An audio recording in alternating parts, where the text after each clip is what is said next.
At the edge of eastern Turkey, in the shadow of the legendary Mount Ararat, lies a mystery that has refused to disappear.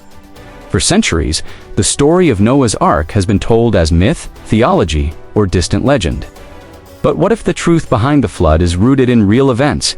And what if a strange, ship-shaped formation on a mountainside could be connected to it?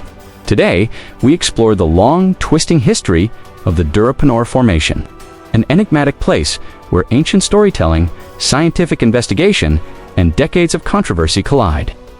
The idea of a great flood didn't begin with the Bible. Long before the book of Genesis, Mesopotamian civilizations told stories of catastrophic floods. The Epic of Gilgamesh, the Tale of Utnapishtim, and countless Sumerian and Akkadian texts describe a righteous man warned of an impending disaster, building a vessel to save life from a divine storm. Similar narratives echo across the Near East, from the Euphrates Basin to the Mediterranean, suggesting that these stories may reflect ancient environmental events, cultural memory, or deep-rooted myth. Modern geology offers possible explanations: sudden climate shifts, rapid sea level rises after the Ice Age, massive floods along the Black Sea, ancient tsunamis, and even distant meteor impacts that might have destabilized coastlines. All of these could have left profound marks on early civilizations, shaping the stories we inherited. The search for Noah's Ark, however, truly begins in the 20th century. In 1948, a Kurdish shepherd named Rashed Sarahan noticed an unusual shape exposed after heavy rains. It resembled the outline of a giant ship. In 1959, Turkish Air Force Captain İlhan Durupınar spotted the same formation from the air during a military mapping operation. The Durupınar archaeological site is a large structure located on Mount Tendrik in eastern Turkey, 29 kilometers south of the summit of Mount Ararat. The resemblance was striking enough to spark the first expedition in 1960. After a brief investigation, researchers declared it a natural formation and moved on. But the story didn't end there. In the 1970s, a handful of researchers returned, convinced the site had been prematurely dismissed. In 1977, Ron Wyatt reignited global curiosity by claiming the formation was the fossilized remains of Noah's Ark. His ideas were controversial, heavily debated, and widely criticized, but they brought enormous attention to Durupınar. In 1985, Wyatt, David Fassold, and geophysicist John Baumgartner used early ground-penetrating radar.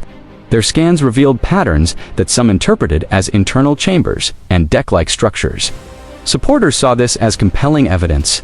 Skeptics saw flawed data and confirmation bias.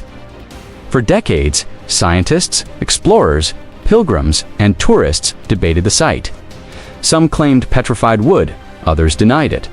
Some saw a massive ancient structure. Others saw only geology at work. By the 1990s and 2000s, the consensus leaned heavily toward a natural formation, though the debate never truly ended. Then, everything changed again. Beginning in 2019, and most recently in 2021, a team of international researchers began a new scientific study of Durupınar. They collected nearly 30 samples from the site. Laboratory results revealed organic materials, clay layers, and even marine deposits dated between 3,500 and 5,000 years old, dates that intriguingly align with the traditional timeline of the flood narrative.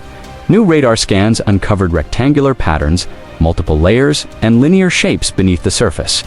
Some interpreted these features as possible corridors or decks.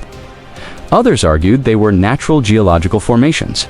In 2025, the Turkish government authorized deeper excavations, the most detailed in decades. The California-based research group Noah's Ark Scan is leading the excavation in collaboration with Turkish universities.